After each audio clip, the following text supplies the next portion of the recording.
Assalamualaikum warahmatullahi wabarakatuh. Selamat pagi Bapak Dudung dan teman-teman lainnya yang berbahagia. Pertama-tama marilah kita panjatkan puji syukur kepada Allah Subhanahu wa taala karena telah memberikan rahmat, kesehatan dan keselamatan bagi kita. Adapun topik yang akan kami bahas adalah penentuan lemak pada camilan gurih mengandung olestra produk dengan kromatografi gas kapiler. Perkenalkan, nama saya Nisa Mahiria yang akan bertugas sebagai moderator pada hari ini. Saya akan membimbing jalannya diskusi ini, adapun anggota kelompok saya yaitu Fani Citra Berlian dan Anissa Audia.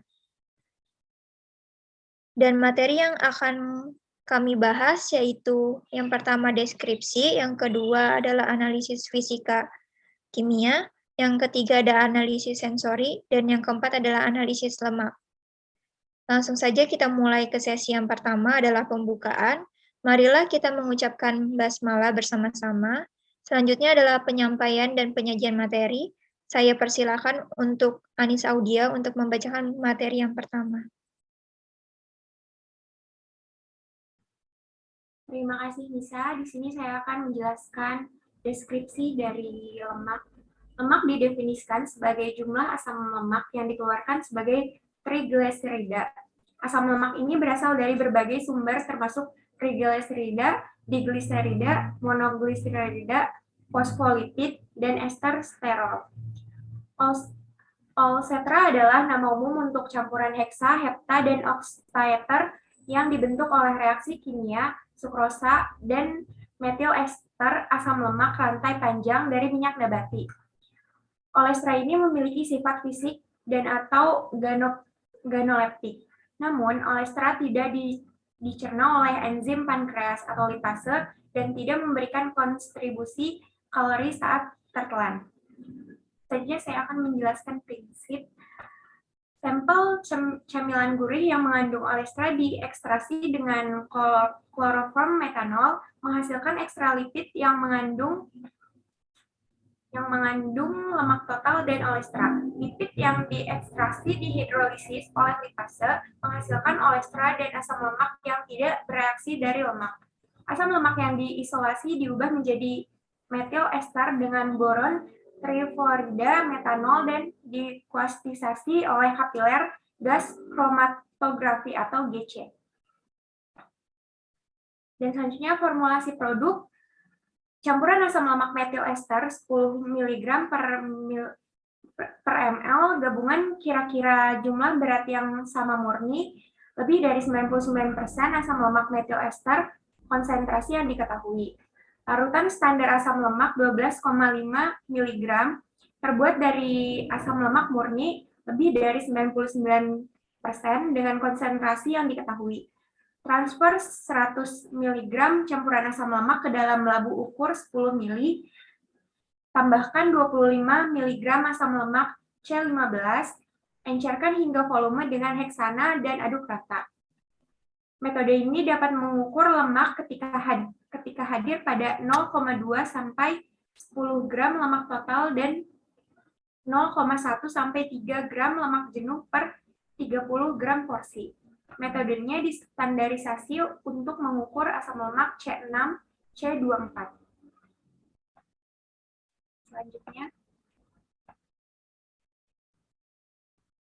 Selanjutnya analisis fisik kimia. Ada 5 analisis fisik kimia, diantaranya yaitu yang pertama ekstrasi lipid, yang kedua pencernaan enzim, yang ketiga ekstrasi asam lemak, yang keempat pembuatan metil ester, dan yang terakhir analisis GC.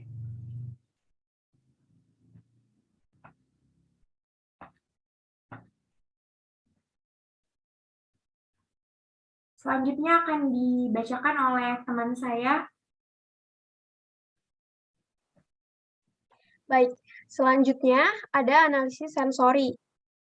Kriteria makanan ringan digunakan untuk menganalisis lemak, yaitu ada rasa, dari segi rasa itu gurih dan asin, teksturnya renyah, aroma untuk potato chips dan potato crisps itu gurih dari si kentang, kemudian ada cheese puff, aroma asin keju, dan cheese flavor corn chips, yaitu aromanya jagung dan keju. Untuk penampilannya tipis, kering, dan renyah. Selanjutnya akan disampaikan oleh Nisa.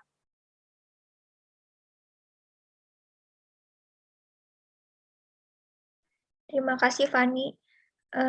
Selanjutnya itu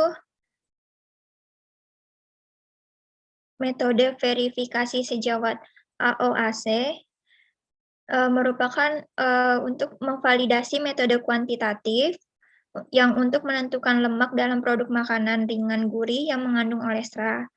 Selanjutnya digunakan untuk memberi label produk sebagai bebas lemak atau rendah lemak, dan dapat mengukur total dan lemak jenuh dalam makanan ringan gurih ketika hadir pada tingkat 0,2 sampai 10 gram lemak total dan 0,1 sampai 3 gram jenuh lemak per 30 gram porsi. Selanjutnya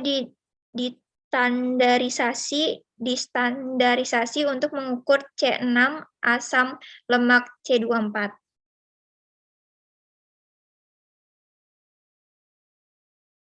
Selanjutnya ada analisis lemak. Yang pertama yaitu olestra, merupakan nama umum untuk campuran heksa, hepta, dan oktaester yang dibentuk oleh reaksi kimia sukrosa dan metil ester asam lemak rantai panjang dari minyak nabati.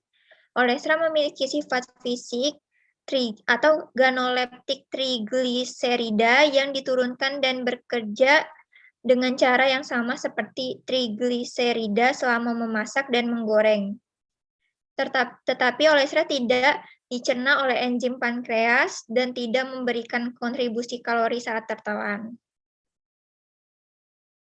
Selanjutnya ada analisis lemak trigliserida yang dinyatakan sebagai lemak total, yaitu dari jumlah asam lemak pada lipid.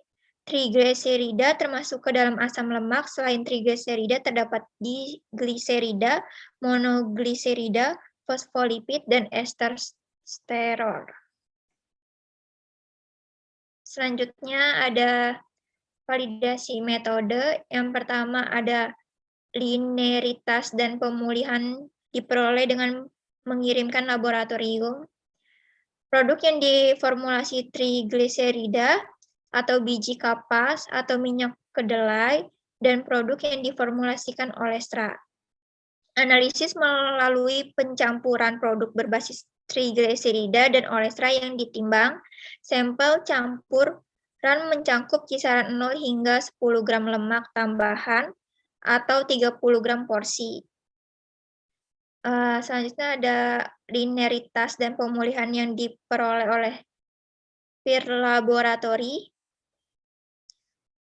Satu set 25 sampel keripik kentang campuran dicampur pada 0 sampai 3 gram lemak tambahan atau sajian 30 gram dan 0 sampai 0,8 gram. Nilai RSD untuk laboratorium rekan berkisar antara 1,6 sampai 3,8% untuk lemak total dan 0 sampai 4% untuk lemak jenuh. Hasil dari kedua laboratorium adalah linear, R kuadrat lebih besar dari 0,999 untuk lemak total dan lemak jenuh. Yang ketiga ada reproduksibilitas dan pengulangan. Irisan kentang digoreng dalam campuran 5% trigliserida atau minyak biji kapas, 9,5% olestra untuk membuat keripik kentang. Adonan keripik kentang digoreng dengan 100% olestra untuk membuat keripik potato. Yang keempat ada linearitas pencernaan lipase dan kuantitas GC, yaitu campuran yang diketahui dari lemak atau minyak biji kapas dan olestra dianalisis untuk mengevaluasi linearitas pencernaan lipase dan kuantitas GC. Yang kelima ada kekasaran. Keripik kentang goreng dalam 5% trigliserida sampai 95% olestra. Dari evaluasi ini metode tampak kasar. Yang keenam ada sumber dan spesifitas lipase oleh peer laboratory. Yang pertama ada 3 lot lipase dari Novo Nordisk. Yang kedua ada 1 lot lipase dari Enzyme Development Corp. Yang ketiga ada 1 lot dari Genecor. Yang keempat ada 1 lot dari Gisborne Sedes yang digunakan dalam analisis campuran lipid olesra dan trigliserida 95 atau 5 untuk mengevaluasi pengaruh sumber enzim pada hasil metode.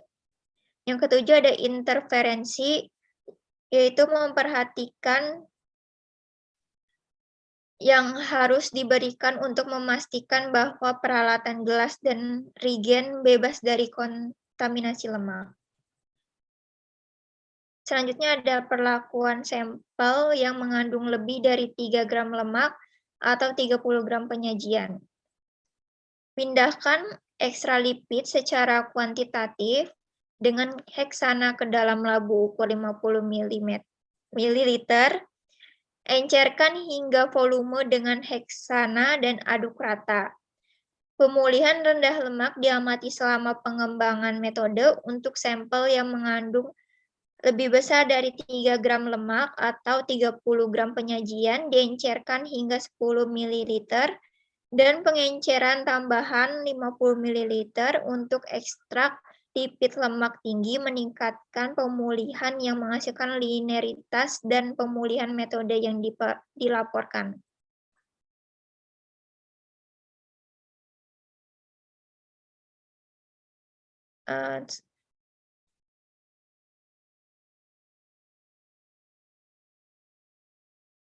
Selanjutnya ada sesi kuis yang berisi 3 soal. Demikian presentasi kelompok dari kami. Mari kita mengucapkan alhamdulillah. Saya sebagai moderator mohon maaf atas kekurangan dan terima kasih untuk perhatiannya. Wassalamualaikum warahmatullahi wabarakatuh.